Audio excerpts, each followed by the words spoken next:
So good afternoon. My name is Olamide. What's your Good name? afternoon. I am Ravindra Joshi. I am Chief Driving Officer in KETCO and I am deputed by Tata Power as a management and technical consultant. Okay.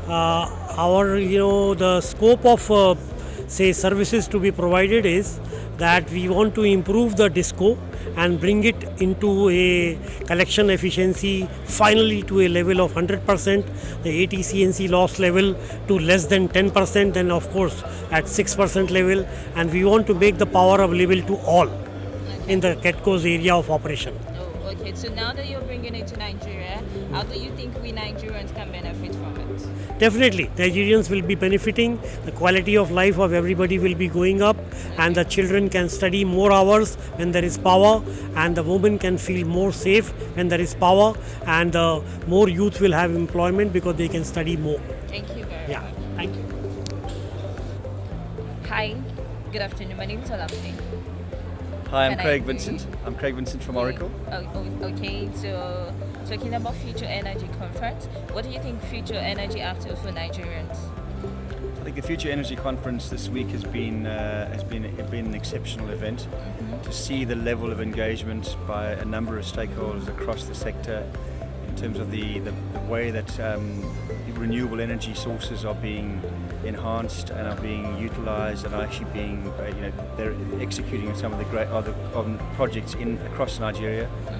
So I think there's enormous potential for future energy in Nigeria, and I can see the level of commitment has developed astronomically in the last 2 years. Okay, so talking about the project, the DISCO project and the meter project, do you think it will work in Nigeria, and do you think it will improve electricity and power in Nigeria?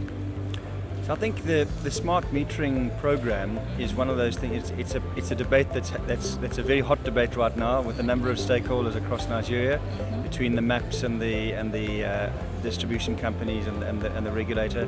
I've seen some very heated debates over the last 48 hours, which are very healthy debates. Okay. I think what we've seen across the world with smart metering projects is that this is seen as the baseline. So until you actually understand where the people are that you're metering and what they should be spending on their electricity, it's very difficult to get a feel and a sense for how big the problem is. So we are big advocates for smart metering being used as a baseline to understand the scale of the problem, and then ensure that all those stakeholders are engaged to make sure that we all focused on the end customer experience. Okay. So talking about Future Energy Conference and some other conferences on energy, power, and electricity in Nigeria that is actually meant to develop Nigeria. Where do you see Nigeria in the next 4 to 5 or 10 years? I think Nigeria is at a very, very exciting inflection point. I mean, I think the industry, the utility industry, is at one of its biggest inflection points in its history. This is probably the biggest change the industry is going through since Thomas Edison founded the light bulb. And I think I can see the level of engagement across a number of stakeholders in the industry in Nigeria. Okay. And I think the next 4 to 5 years could be really, really interesting. I think the key will be how the stakeholders engage with each other, how the MAPs and the distribution companies and the end consumers engage with each other. I think that the most important thing is to make sure that the end customer is not just, this program is not just about getting revenue from the end customer, it's about delivering real service to the end customer. Because when you've got the end customer fully engaged, you can only be successful. Thank you very much. You're welcome. Thank you. Good afternoon. My name is Olamide. Can I know you? Yes, my name is Jacques de Villiers. Okay. I'm from a town in South Africa called Stellenbosch. Stellenbosch. Yes. Okay. So let me go straight to the point. With conference like Future Energy today, with its exhibition and everything here, can you tell us what Nigerians can gain from this kind of conference?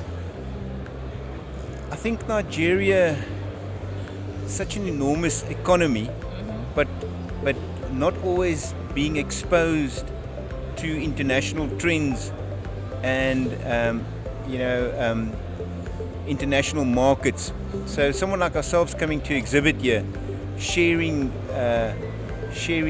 new inventions, I think I think it's something that Nigeria needs to see. We're from Africa.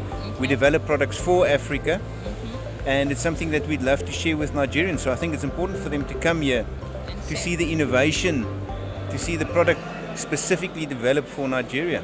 Okay, so with all those products and with all these services here today, with all this knowledge that we get today, and people that you've seen and actually meet in this conference, where do you see Nigeria when it comes to energy power in the next 5 to 4 years? I cannot see, if we look at the next 5 years, I cannot see that Nigeria would ever have to pay in my industry for heating water. Okay. You've got huge problems with electricity generation. Yeah. And I think the way you to start addressing the electricity generation issue is with saving electricity. See, where do I not have to use electricity? Nigeria is extremely hot. So there's no reason why you should ever use electricity to generate something like hot water here. Okay. You can always use the sun. All right. Thank you very much. You're welcome. Nice to meet you. Thank you. Hi, good afternoon. Good afternoon. My name is Olamide. Olavide. Olamide. Olamide. Yeah, can I know you? My name is Warwick Ham. Warwick? Okay, so you're with what company? I work for Steinmüller Africa, which is part of the Bilfinger Group. Okay, so what do you guys do?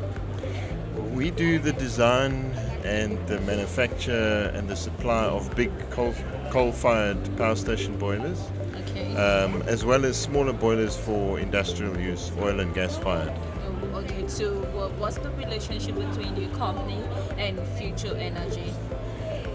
Well, we're looking at supplying big boilers into Nigeria.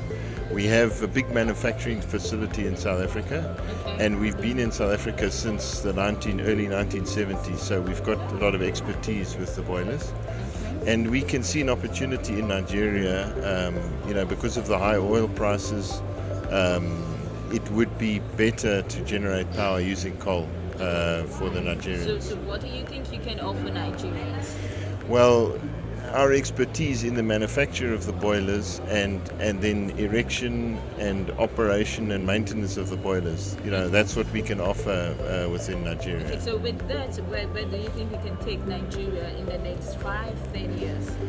I think it'll have a major impact on the cost of power sold, to the normal man in the street. Okay. Because at the moment a lot of people are using diesel generation, and that's very expensive. Yeah. And if you move over to coal generation, you can still sell your export coal, and we can burn the lower grade coal and generate reliable electricity, which will keep your power system going, 24 hours a day, basically. All right, no problem. Thank you very much. Good, thanks a lot. Class, Thank you. Hi, good afternoon. My name is Olamide, My name is Cyril, and you're with Dubai Chamber of Commerce. Okay, Dubai Chamber of Commerce. Exactly. So it's really amazing seeing you guys here because we're here for Future Energy Conference. So I'd like to know, what does Dubai Chamber have to do with Future Energy? Okay, first of all, thanks for this interview.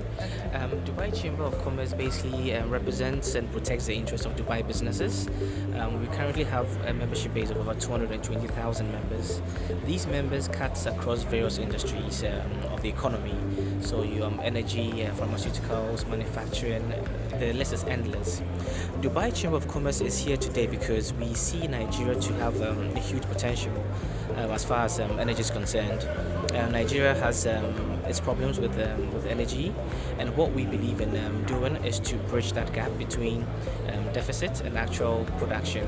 So we're here today to interact with power companies, utility companies, and the Nigerian investment companies to understand the deficits, the problems in the energy industry, the gaps and the opportunities available, which we can in turn take to Dubai companies to help them bridge, basically. Okay, thank you. So what is the product and services you think you can render Nigeria? Okay, of the over 220,000 members we have a significant number of these companies being involved in the energy industry, power production, renewable energy, and we believe with the right technology that these companies have, they could actually come to Nigeria and impact the energy industry with all these new technologies that they have. So we believe they can bring in these new technologies and also invest in some of the local companies as well to help improve their capacity to address some of the problems in the energy industry. Okay, thank you very much. So with this, where do you see Nigeria in the next 5 years? Okay, well, I see Nigeria in the next 5 years to be energy sufficient. Okay. The population growth obviously shows a lot needs to be done in the energy industry. By this, so long as the country harnesses business opportunity in other terrains, I believe the deficits and the shortfalls in energy generation will be addressed. And I see this event to be one of the key steps in helping resolve some of these challenges by interacting with companies and associations that are into the energy industry to find long-lasting solutions to the various problems in the energy industry. So I see Nigeria to be self-sufficient in energy in the next 5 years. Thank you very much. You're welcome.